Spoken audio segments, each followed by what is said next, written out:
ഒരു രാത്രിയിൽ ദേവഗിരി എന്ന ഗ്രാമത്തിനു സമീപമുള്ള കാട്ടിൽ ഒരു വ്യക്തി തന്റെ കയ്യിൽ ഒരു ചാക്ക് പിടിച്ച് ഓടിക്കൊണ്ടിരിക്കുന്നു. അവന്റെ പിന്നാലെ കയ്യിൽ ഷേരുക്കൾ പിടിച്ച 2 പേർ അവനെ പിന്തുടരുന്നു. കയ്യിൽ ചാക്ക് പിടിച്ച് ഓടുന്ന ആ വ്യക്തിയുടെ പേര് രമണൻ. അങ്ങനെ ഓടുന്ന രമണൻ ക്ഷീണിച്ച് ഒരു സ്ഥലത്ത് നിർത്തി അടുത്തുള്ള ഒരു വലിയ പാറക്കല്ലിന്റെ പിന്നിൽ മറയുന്നു. അവന്റെ പിന്നാലെ ഓടിയെത്തിയ ആ 2 പേർ നിർത്തി രമണൻ എവിടേക്ക് പോയെന്ന് നോക്കി പരസ്പരം ഇങ്ങനെ സംസാരിക്കുന്നു. അവൻ നിങ്ങൾക്ക് എങ്ങനെയായിരുന്നു തോന്നിയത്? ഇല്ല, നിനക്കോ? എയർടെൽ ഉണ്ടോ? അറിയില്ല, പക്ഷേ ഈ ഇരുട്ടിൽ എവിടേക്ക് പോകും? പക്ഷേ വേറെ വഴിയില്ല, നമുക്ക് അന്വേഷിക്കണം. അല്ലെങ്കിൽ അയാൾ മറ്റൊരു 2 പേരെ കൊല്ലും.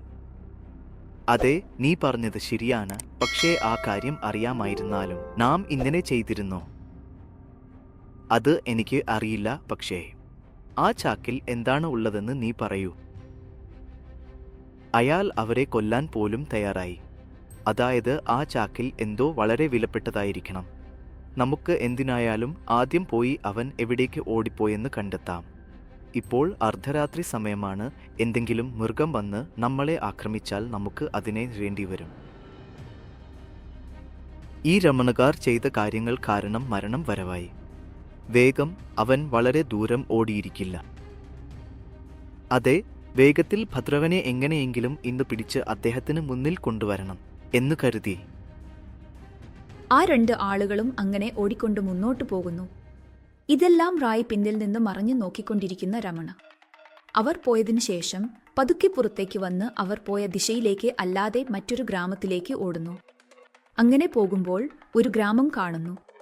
അവൻ അങ്ങനെ ഓടിക്കൊണ്ട് ഗ്രാമത്തിലേക്ക് പ്രവേശിച്ചു. അർദ്ധരാത്രി സമയമായതിനാൽ രമണ ആ ഗ്രാമത്തിന്റെ തുടക്കത്തിൽ നിൽക്കുന്നു. ഇങ്ങനെ ചിന്തിക്കുന്നു: അയ്യോ, അർദ്ധരാത്രി കഴിഞ്ഞുപോയി. അവർ എന്നെ അന്വേഷിച്ചുകൊണ്ടിരിക്കും. ഞാൻ പുറത്തു നിൽക്കുന്നത് സുരക്ഷിതമല്ല. ഇത്രയും ഇരുട്ടിൽ തന്നെ പോകണം. ഇന്ന് ഈ ഗ്രാമത്തിൽ ആരുടെയെങ്കിലും വീട്ടിൽ താൽക്കാലികമായി താമസിച്ച് നാളെ രാവിലെ തന്നെ പോകണം എന്ന് കരുതി രമണ ആരെയെങ്കിലും സഹായം ചോദിക്കാം എന്ന് ഓരോ വീട്ടിന്റെയും വാതിൽ തട്ടിക്കൊണ്ട് സഹായം ചോദിക്കുന്നു. പക്ഷേ ആരും വാതിൽ തുറക്കുന്നില്ല. അങ്ങനെ എല്ലാവരോടും ചോദിച്ച് നിരാശനായി ഗ്രാമത്തിന്റെ നടുവിലുള്ള റച്ചബണ്ടയിലേക്ക് വന്ന് അവിടെ ഇരിക്കുന്നു. അപ്പോൾ തന്റെ മനസ്സിൽ ഇങ്ങനെ ചിന്തിക്കുന്നു: അയ്യോ ദൈവമേ, എത്ര കഷ്ടം വന്നിരിക്കുന്നു. ഈ ഗ്രാമത്തിൽ ഒരാളും വാതിൽ തുറന്നില്ല. ഇങ്ങനെ പുറത്തു ഇരുന്നാൽ എന്നെ അന്വേഷിച്ചു വരുന്നവരിൽ ആരെങ്കിലും എന്നെ കണ്ടെത്തും. ഞാൻ അവർക്ക് പിടിക്കരുത്. ഒരു വേള പിടിക്കപ്പെട്ടാലും ഈ ചുമടൊന്നും എങ്ങനെയും അവരുടെ കയ്യിൽ പെടരുത്. ഇത് എങ്ങനെയെങ്കിലും നമ്മുടെ ഗ്രാമത്തിൽ എത്തിക്കണം എന്ന് ചിന്തിക്കുമ്പോൾ ദൂരത്ത് രമണയ്ക്ക് ഒരു കുടിലിൽ വിളക്കിന്റെ വെളിച്ചം കാണുന്നു. ഉടൻ രമണ ആ കുടിലിന്റെ അടുത്തേക്ക് പോകുന്നു. അപ്പോൾ രമണ വാതിൽക്കൽ നിൽക്കുന്നു. ഇങ്ങനെ പറയുന്നു: അമ്മ, ആരെങ്കിലും ഉണ്ടോ? വിളിക്കുന്നത് നിങ്ങളെയാണ്. വീട്ടിൽ ആരെങ്കിലും ഉണ്ടോ? എന്നു പറയുമ്പോൾ അകത്തുനിന്ന് ഒരു മൂപ്പത്തിയമ്മ പുറത്തേക്ക് വരുന്നു. അവൾ ഭയപ്പെടുന്ന കഷ്ടപ്പാടുകൾ കണ്ടപ്പോൾ ഇങ്ങനെ: ആരാ മകനെ, നീ ഇങ്ങനെ അർദ്ധരാത്രി സമയത്ത് ഇവിടെ എന്തിനാണ് വന്നത്? ഞങ്ങളുടെ വീട്ടിലേക്ക് എന്തിനാണ് വന്നത്? നിനക്ക് എന്താണ് വേണ്ടത് മകനെ? അമ്മേ, എന്റെ പേര് രമണ. ഞങ്ങളുടെ അടുത്തുള്ള ഗ്രാമം കൃഷ്ണഗിരി. ഞാൻ ജോലിക്കായി കാട്ടിന് അപ്പുറം ഉള്ള ദേവടിയിലേക്ക് പോയി വരികയാണ്. ഇതുവരെ ചില കള്ളന്മാർ എന്റെ അടുത്ത് ഈ ചുമടിനെ മോഷ്ടിക്കാൻ ശ്രമിച്ചു. അവരെ ഒഴിവാക്കി കാട്ടിൽ ഇങ്ങും അങ്ങും വഴിതെറ്റി ഇങ്ങനെ ഈ ഗ്രാമത്തിൽ എത്തി. രാത്രി താൽക്കാലികമായി തങ്ങാൻ ആരുടെയെങ്കിലും വാതിൽ തട്ടിയപ്പോൾ ആരും വാതിൽ തുറന്നില്ല. എന്ത് ചെയ്യണമെന്ന് അറിയാത്ത സാഹചര്യത്തിൽ നിങ്ങളുടെ വീട്ടിന്റെ വാതിൽ തുറന്നിരിക്കുന്നതായി കണ്ടു. നിങ്ങളുടെ അടുത്ത് എത്തി സഹായം ചോദിക്കുന്നു. ഈ ഒരു രാത്രിക്ക് നിങ്ങളുടെ വീട്ടിൽ താൽക്കാലികമായി തങ്ങാൻ കുറച്ച് സ്ഥലം തരൂ. നാളെ രാവിലെ തന്നെ ഞാൻ പോകും. ചുമടുമായി ഒറ്റയ്ക്ക് അർദ്ധരാത്രിയിൽ പുറത്തേക്ക് പോകുന്നത് സുരക്ഷിതമല്ല. എനിക്ക് സംഭവിച്ചാലും പ്രശ്നമില്ല. പക്ഷേ എങ്ങനെയെങ്കിലും ഈ ചുമടിനെ ഞങ്ങളുടെ ഗ്രാമത്തിലേക്ക് എത്തിക്കണം. അവിടെ ആ ചുമടിൽ എന്താണ് ഉള്ളത്? വളരെ വിലപ്പെട്ടതാണോ? സത്യം പറയൂ, നീ ഇത് എവിടെയെങ്കിലും മോഷ്ടിച്ചോ? ഇല്ല അമ്മ, ഞാൻ ഇത് മോഷ്ടിച്ചിട്ടില്ല. ഇത് ശരിക്കും നമ്മുടെ പഴയതാണ്. ചില സ്വാർത്ഥരായ ആളുകൾ അവരുടെ സ്വാർത്ഥത്തിനായി ഇത് നമ്മുടെ ഗ്രാമത്തിൽ നിന്ന് എടുത്തു. ഇതുകൊണ്ട് ഞാൻ എന്റെ 2 സുഹൃത്തുക്കളുടെ ജീവൻ അപകടത്തിലാക്കി. നാം ഇത് തിരികെ കൊണ്ടുപോകുന്നു. ഈ ഇടയിൽ വഴിയിൽ ഇങ്ങനെ സംഭവിച്ചു. മറ്റും ആരും സുഹൃത്തുക്കൾ ഇല്ല, നീ ഒറ്റയ്ക്കാണ്. അവർ എവിടേക്ക് പോയി? ഞാൻ അവരിൽ നിന്ന് രക്ഷപ്പെട്ട് ഓടിക്കൊണ്ടിരിക്കുകയായിരുന്നു. വളരെ ക്ഷീണിതനാണ്. ബാക്കി എല്ലാം നാളെ രാവിലെ പായും. ഇപ്പോൾ എനിക്ക് വിശ്രമിക്കാൻ കുറച്ച് സ്ഥലം കാണിച്ചു തരൂ. ശരി മകനെ, ആദ്യം വീട്ടിലേക്ക് വരിക. എന്തെങ്കിലും വീണിട്ടുണ്ടോ എന്ന് നോക്കൂ. നീ വീട്ടിന്റെ പിന്നിലേക്ക് പോയി നിന്റെ കാലും കൈയും കഴുകി വരിക. രാമൻ എന്തെങ്കിലും കൊണ്ടുവരാൻ പറയൂ. വൃദ്ധയായ സ്ത്രീ അവനെ തന്റെ വീട്ടിലേക്ക് വിളിക്കുന്നു. നാടകത്തിൽ അവൻ തന്റെ കൈയും കാലും കഴുകി ആ ചാക്കിൽ വെച്ച് ഇരിക്കുന്നു. അവൾ ഭക്ഷണം തയ്യാറാക്കുന്നു. രാമൻ ഭക്ഷണം കഴിച്ച് രാത്രി വൃദ്ധ സ്ത്രീയുടെ വീട്ടിന്റെ പിന്നിലെ മൃഗങ്ങളെക്കുറിച്ച് ചിന്തിക്കുന്നു. രാത്രി കടന്നുപോകുന്നു. രാവിലെ അവൻ ഗ്രാമത്തിലേക്ക് പോകുന്നു. കണ്ണുകൾ തുറക്കുന്നു. ചാക്ക് കാണുന്നില്ല. ആശങ്കയോടെ പുറത്തേക്ക് നോക്കുന്നു. വൃദ്ധ സ്ത്രീയും കാണുന്നില്ല. രാമൻ പറയുന്നു, അമ്മ അമ്മ. അവൻ വീട്ടിൽ തിരയുന്നു. പിന്നിലേക്കും പോകുന്നു. പക്ഷേ അമ്മയെ കണ്ടെത്താനാകുന്നില്ല. ചാക്കും കാണുന്നില്ല. പുറത്തേക്ക് വന്ന് ചിന്തിക്കുന്നു. ഓ ദൈവമേ, ഇത് എന്ത് പരീക്ഷണമാണ്! വൃദ്ധ സ്ത്രീ ആശ്രയം നൽകി, പക്ഷേ വഞ്ചിച്ചു.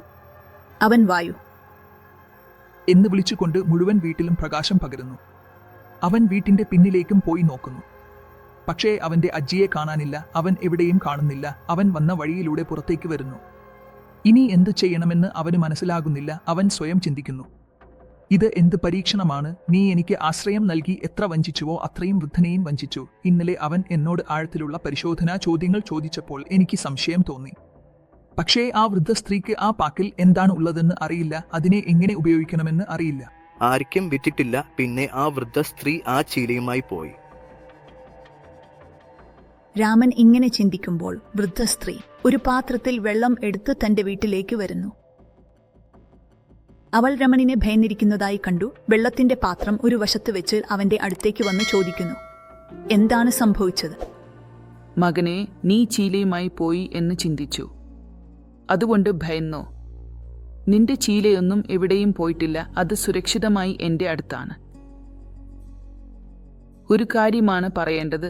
സത്യമാണോ അല്ലയോ? അതെ അണ്ണ, ഇന്ന് രാവിലെ 2 പേർ കയ്യിൽ ദണ്ടുകൾ പിടിച്ച് വീട്ടിലേക്ക് വന്നു. നിന്നെക്കുറിച്ച് ചോദിച്ചു. അവർ അകത്ത് വന്നു നിന്നെ അന്വേഷിച്ചാൽ കുടുങ്ങിപ്പോകുമെന്ന് ഞാൻ പറഞ്ഞു. ഞാൻ അവരോട് പറഞ്ഞു, ഞാൻ നിന്നെ ഈ ഗ്രാമത്തിന് സമീപമുള്ള ഒരു ക്ഷേത്രത്തിൽ കണ്ടിട്ടുണ്ട്. അവർ എന്നോട് ആ ക്ഷേത്രം എവിടെയാണെന്ന് ചോദിച്ചു. ഞാൻ പറഞ്ഞു, ഞാൻ വരുന്നു. നിങ്ങൾ പുറത്തു കാത്തിരിക്കുക. നീ ആ ചാക്ക് അടുത്തുള്ള ആ പുല്ല് കൂമ്പാരത്തിൽ മറയ്ക്കുക. രണ്ടും. ഞാൻ അവരോടൊപ്പം പോകുന്നില്ല. ഞാൻ അവരെ ആ ക്ഷേത്രം കാണിച്ചു വരുന്നു. അവിടെ. നീ ഇവിടെ കൂടുതൽ സമയം തുടരുന്നത് സുരക്ഷിതമല്ല. മകനെ, നീ വേഗത്തിൽ ഇവിടെ നിന്ന് കുറച്ച് മാറിപ്പോകുക. ഇവിടെ മാലിവാൽ വന്നാൽ നീ അവന്റെ കയ്യിൽ പെടുമോ? അമ്മേ, ഞാൻ നിന്നോട് നന്ദി പറയാൻ എനിക്ക് അറിയില്ല. നിനക്ക് എന്റെ മുഖം അറിയില്ല. വീട്ടിൽ അത്ഭുതം സൃഷ്ടിച്ചു. വിശപ്പിനെ മാറ്റി. ഇതിലും അവരെ പിടിയിൽ നിന്ന് രക്ഷപ്പെടുത്തി. ജീവനേക്കാൾ വിലയേറിയ ചാക്ക് മറച്ചുവെച്ചു. ഇതെങ്ങനെ തീർക്കും? ഇപ്പോൾ അവയെല്ലാം വേണ്ട പാപ്പു. ആദ്യം നീ ആ ചാക്ക് എടുത്ത് ഇവിടെ നിന്ന് വേഗത്തിൽ പോകൂ. പോയി നിന്റെ ജീവൻ രക്ഷിക്കൂ എന്ന് പറഞ്ഞ് മുത്തശ്ശി വീട്ടിനകത്തേക്ക് പോയി പുല്ലിന്റെ അടിയിൽ ഒളിപ്പിച്ചിരുന്ന ആ പ്രതിമയെ എടുത്ത് രമണയുടെ കയ്യിൽ കൊടുത്ത് ഇങ്ങനെ പറയുന്നു, അതെ ബാബു, ഞാൻ ഒരു കാര്യം ചോദിക്കാം. നേരെ സത്യം പറയും. നിയമം പാലിക്കാതെ എന്റെ ജീവൻ രക്ഷിച്ചു. ഈ ജീവൻ എന്നെ കൊടുത്ത ഭിക്ഷ. നീ എന്തും ചോദിച്ചാലും ഞാൻ പറയും. നീ നിന്റെ ജീവൻ പോലും കണക്കാക്കാതെ സംരക്ഷിച്ചു കൊണ്ടുവന്ന ഈ ചാക്ക്, ഇതിൽ ഇത്ര വിലയേറിയത് എന്താണ്? ഇന്നലെ രാത്രിയും നിന്നോട് ഇതിനെക്കുറിച്ച് ചോദിച്ചു. പക്ഷേ നീ പിന്നീട് പറയും എന്ന് പറഞ്ഞ് ഒഴിവാക്കി. ഇപ്പോഴെങ്കിലും പറയും ഈ ചാക്കിൽ എന്താണെന്ന്. പറയാൻ, പക്ഷേ ഇപ്പോൾ ഇവിടെ പറയാവില്ല. ആദ്യം എങ്ങെങ്കിലും സുരക്ഷിതമായ സ്ഥലത്ത് ഇത് ഒളിപ്പിക്കട്ടെ. അതിനുശേഷം ഇതിനെക്കുറിച്ച് എല്ലാം വിശദീകരിക്കാം. അതുപോലെ ബാബു, നീ ആദ്യം പോകൂ, ജാഗ്രതയോടെ. അവർ ആ ക്ഷേത്രത്തിന്റെ ദിശയിൽ പോയി. നീ ആ ദിശയിൽ പോയാൽ അവർ നിന്നെ പിടിച്ചേക്കാം. അതിനാൽ നീ ആ ദിശയിൽ പോകാതെ ഈ ഗ്രാമത്തിന്റെ വടക്കോട്ട് പോകൂ. അവിടെ ഒരു ശ്മശാനം കാണും. അത് കടന്നാൽ അവിടെ നിനക്ക് ഒരു വലിയ മരം കാണാം. അതിനു പിന്നെ ഒരു ചെറിയ ഗുഹ കാണും. അതെ, ഇത് ഒളിപ്പിക്കൂ. ശ്മശാനത്തിന്റെ ദിശയിൽ ആരും പോകാറില്ല, അതിനാൽ ഇത് അവിടെ സുരക്ഷിതമായിരിക്കും. നീ പറഞ്ഞ ഉപായം വാസ്തവത്തിൽ അത്ഭുതകരമാണ്. ഇപ്പോൾ തന്നെ പോയി ഇത് അവിടെ ഒളിപ്പിച്ചു വരാം. ജാഗ്രത ബാബു, ആരുടെയും കണ്ണിൽപ്പെടാതെ പോകണം. ആരെങ്കിലും കണ്ടാൽ വീണ്ടും തുടക്കത്തിലേക്ക് തിരികെ പോകേണ്ടി വരും. അതുപോലെ അവൾ എന്ന് പറഞ്ഞ് രമണ ആ ഗ്രാമത്തിന്റെ വടക്കുഭാഗത്തുള്ള ശ്മശാനം കടന്ന് ആ വലിയ മരം വരെ എത്തുന്നു. അതിന്റെ പിന്നിലെ ഗുഹയിൽ ആ തുക ഒളിപ്പിച്ച് അതിനു മുകളിൽ ഒരു വലിയ കല്ല് വെക്കുന്നു. അതിനുശേഷം വീണ്ടും ആ മുതിർന്നവന്റെ അടുത്തേക്ക് തിരികെ എത്തി മുതിർന്നവനാകില്ല. ഇങ്ങനെ പറയുന്നു: നിനക്ക് വളരെ നന്ദി. നിന്റെ ഉപായത്തോടെ ആ പൊതി ആരും അറിയാതെ ഒളിപ്പിക്കാൻ കഴിഞ്ഞു. അത് ശരിയാണെങ്കിലും ഇപ്പോഴെങ്കിലും ആ പൊതിയിൽ എന്താണ് ഉള്ളതെന്ന് പറയുമോ എന്ന് അദ്ദേഹം. അപ്പോൾ രമണ ആ മുതിർന്ന സ്ത്രീക്ക് ആ സത്യം പറയുമോ ഇല്ലയോ? ഒടുവിൽ ആ പൊതിയിൽ അത്ര വിലപ്പെട്ടത് എന്താണ്? അതറിയാൻ അടുത്ത ഭാഗം വരെ കാത്തിരിക്കണം.